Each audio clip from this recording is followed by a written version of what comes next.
Hello friends, this is मधु। और कैसे हैं आप सभी। आज हम विलियम शेक्सपियर के प्ले की सोर्सेस के बारे में बात करेंगे।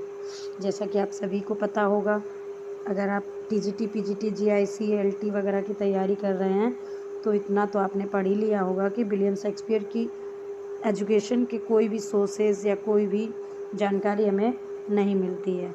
इसीलिए तो बेन जॉनसन ने कहा है small Latin and less Greek, क्योंकि कहा जाता है कि विलियम शेक्सपियर सिर्फ 4th स्टैंडर्ड तक पढ़े हुए थे, लेकिन इतना कम पढ़ा हुआ व्यक्ति इतनी अच्छी अच्छी रचनाएं कर सकता है, जिसे आज हम लोग अभी तक पढ़ रहे हैं, टीजीटी पीजीटी की तैयारी कर रहे हैं, 4 साल से सिर्फ शेक्सपियर के बारे में ही पढ़े जा रहे हैं। तो ये इन्होंने प्लेस के सोर्सेस कहाँ से लिए थे, क्योंकि ये ज़्यादा पढ़े लिखे तो थे नहीं, ताकि ये यहाँ वहाँ बुक्स पढ़ के और इतने सारे सोर्सेस को ले सकें। तो आज हम बात करते हैं इन्होंने किस प्ले के लिए किस वर्क से या किस राइटर की सोर्सेस यूज़ किए हैं। तो सबसे पहले हम बात करेंगे शेक्सपियर के सिर्फ दो ऐसे रियल प्लॉट हैं जिन्हें शेक्सपियर ने अपने माइंड से लिखा है, जिसकी कहीं से कोई सोर्स नहीं ली गई। पहला तो आपका लव्स लेवर लॉस्ट है, और दूसरा द टेम्पेस्ट, जिसे हम स्वान सॉन्ग के नाम से जानते हैं। इसके बाद अगर हम बात करें, हैमलेट जो है स्कैंडिनेवियन टेल है, सोर्स इसकी राफेल हॉलिंसेड की बुक्स जो है क्रॉनिकल्स, मैकबेथ, किंग लियर और सिम्बलन की सोर्स वहीं से ली है। इसके बाद अगर बात करें तो द विंटर्स टेल 1609 में आया। इसकी सोर्स जो है रॉबर्ट ग्रीन की पोएम्स इन 1588 में आई थी, उससे इन्होंने सोर्स से इस विंटर्स टेल की रचना की है। रोमियो एंड जूलियट 1595 सोर्स इसकी है Arthur Brooke long narrative poem 1560 में जो आई है, उससे इसका सोर्स लिया है। द टेम्पेस्ट इसका शिप ब्रेक है, बरमूडा ट्रेंच की कहानियाँ हैं।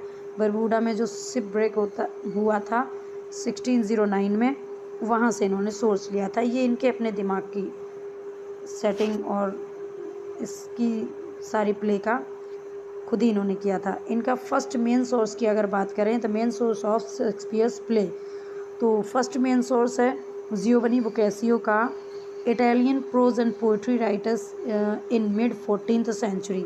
इन्होंने जो मिड 14th सेंचुरी के राइटर्स थे, जैसे जियोवनी बोकासियो हैं, इनके प्रोज और पोइट्री राइटिंग से अपने सोर्सेस को लिया हुआ है, जिसमें से डेकामेरॉन है source of all well that ends well की जो सोर्स है वो डेकामेरॉन से ली गई। The two gentleman of Verona है एंड द सिम्बलिन है। इतनी सोर्सेज जो है वो इन्होंने Giovanni Boccaccio Italian prose and poetry writers के मिड 14th सेंचुरी से सोर्सेज को लिया हुआ है।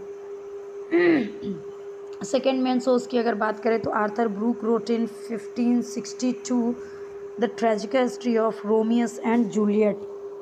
तो इन्होंने रोमियस एंड जूलियट को रोमियो एंड जूलियट में ट्रांसफॉर्म कर दिया, और वहाँ से इसका सोर्स लेके इन्होंने रोमियो एंड जूलियट आपका 1595 में जो लिखा है वो William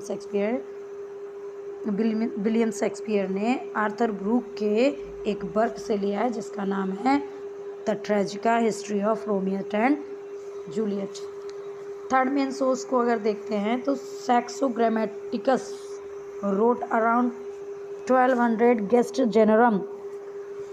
In this book, the story of King of Denmark, Prince of Hamlet, जिसे विलियम शेक्सपियर ने हैमलेट नाम दे दिया। तो हैमलेट की जो सोर्सेज हैं वो सिर्फ एक जगह से नहीं है, वो हैमलेट की जो सोर्सेज हैं वो आपके प्लूटार्क के एशियंट से भी ली गई हैं, और हॉलिंसेड क्रॉनिकल सैक्सो ग्रामेटिक्स से भी ली गई हैं। तो हैमलेट जो है मल्टी टाइप ऑफ सोर्सेज से यूज़ किया गया है। ठीक है। फोर्थ मेन सोर्स की बात करें, राफेल हॉलिंसेड्स बुक, तो ये इनकी फोर्थ मेन सोर्स है, जिसमें आपके जितने भी क्रॉनिकल्स हैं, क्रॉनिकल्स मतलब Henry fourth part 1 part 2, Henry fifth, Richard third, King Lear, Macbeth and Cymbeline, these are sourced from Holinshed, Raphael Holinshed से लिया हुआ है। और अगर हम पांचवी मेन सोर्स की बात करें, fifth main source Plutarch's ancient Greek historian, जो कि main source of Roman place for parallel lives, wrote around 100 AD। Is the source of Antony and Cleopatra, Julius Caesar, Coriolanus and Timon of Athens. इस प्रकार से William Shakespeare ने अपने work को लिखने के लिए इतने सारे सोर्सेस का यूज़ किया है। और जो आपका पेराल्स लाइव है, रोट अराउंड जो 100 AD है, इसमें लगभग 48 ग्रीक और रोमन लीडर्स के जीवन परिचय लिखे गए हैं, जिससे Antony and Cleopatra, Julius Caesar, Coriolanus और आपका टीमोन ऑफ एथेंस की सोर्स विलियम शेक्सपियर ने अपने प्लेज में यूज़ की है।